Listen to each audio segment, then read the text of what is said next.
How's it going, everybody? Welcome back to 2A News Now. And as always, I appreciate everybody that takes time to watch my videos. About 3 or 4 days ago, I made a video about the city of Jacksonville, Florida, and that one of the city councilmen there had reason to believe the city was keeping an illegal gun registry. But of course, at that time, the city said they were investigating it, but also that they had no comment.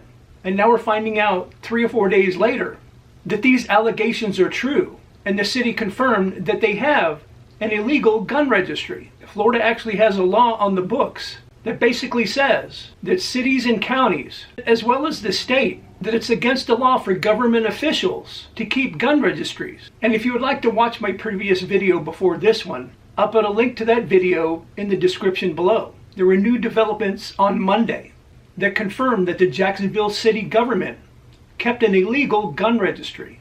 And also members of the City Council Rules Committee met on Monday evening to talk about this shocking discovery. I mentioned in my previous video and earlier in this video that a city councilman brought this up, but the source of the allegation actually came from a member of Florida Carry, which is a nonprofit gun rights organization in the state of Florida.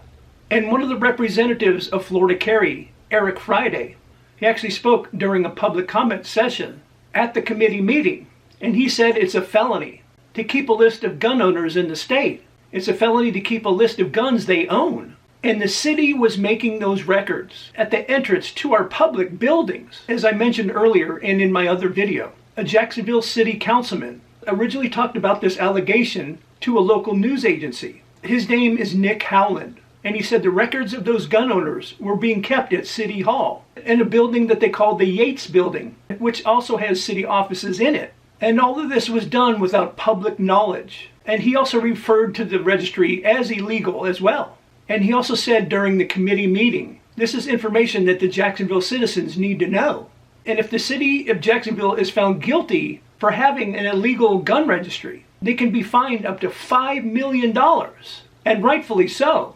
And get this, the city hired a law firm to do an independent investigation. But if the city is paying for this investigation, then of course they're going to get the report first. And since it's a Democrat-run city, who's to say that we're going to get the correct information that this investigation will find out? So now the city council has confirmed this illegal gun registry exists.